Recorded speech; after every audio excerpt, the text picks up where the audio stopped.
Спілка українських журналістів Канади провела на Союзівці 6-й з'їзд, головною темою якого була післявоєнна розбудова України і при тому план встановлення незалежної і вільної від олігархів преси в Україні.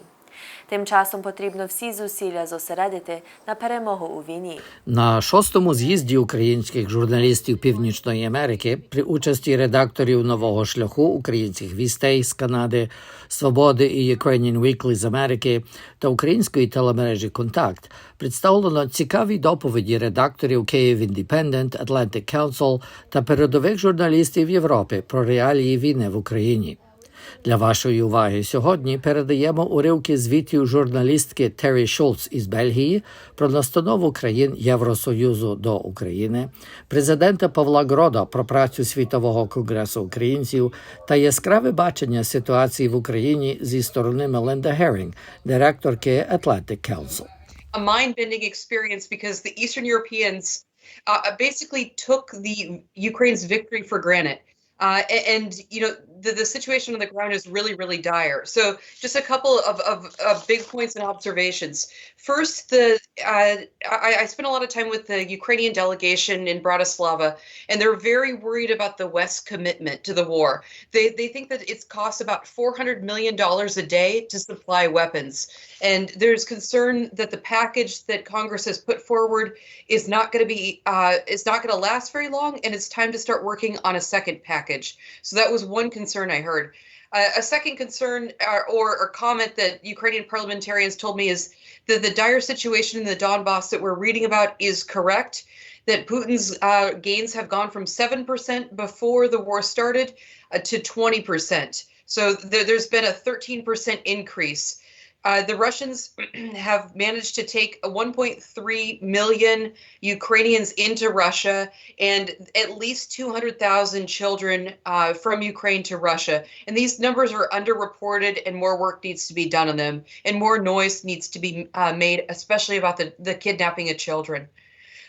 They are outgunned. This is another big concern, and we're seeing this in all of the reporting. I was just checking the reporting this morning. So the estimate that I got from parliamentarians is that Ukraine has 1 gun to 10 on the Russian side. That might be low. They're also outmanned. The ratios that I've been hearing are 7-1 or 3-1 in the Donbass, which is also obviously very alarming. So the war situation is very dire, and it really depends on the West and how long we sustain it. The thing that stands out to me over the past week, and I think you've probably seen this in a lot of the commentary, is that we are giving Ukraine enough weapons to enable them to defend themselves, but not enough to win. So the big question is, when are we going to give them enough to really sustain themselves? There's a very good piece that I'll send to Michael, and hopefully he can send to everyone else, that our military fellows at the Atlantic Council did, looking at the decision on the MLRS, the rocket launch systems. So the United States sent 4 systems, only 4, and they chose to send the rockets that only go 43 miles. And our military fellows say, if you're going to send, you know, only a few rocket systems and short range rockets, this is a recipe for failure. They said, in particular, the rockets that only go 40 miles are going to be very vulnerable to the Russian side because you have to get them so close to the front line. I encourage you to read the piece. That we really need to turn up the pressure and send more rockets and more rocket launch systems. It's a 40-kilometer artillery war. So Ukraine and Russia are just bombing each other this way, and it's very hot. It's very active. And what Ukraine needs is to be able to cut off those supply lines in order to stop that artillery fire. So it's a hot war. We need to make sure the world recognizes it, doesn't forget about it, and we continue to find ways how we continue to keep the strong resolve for Ukraine, in particular in European countries. But even issues like we hear coming out of some of the U.S.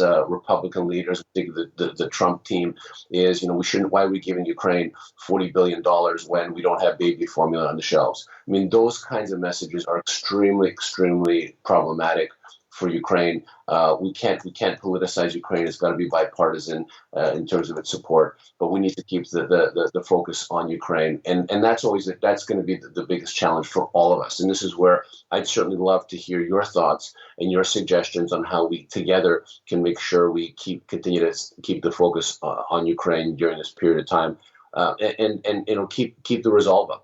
So there are opportunities for us in meeting with the Minister of Culture and Information, Tkachenko, meeting with the President's office. They all are open to providing us with the great material that they are producing. I don't know, I'm sure many of you watch Ukrainian television, and you'll see all the great ads that they are putting together. Very sophisticated, very powerful ads. Even things like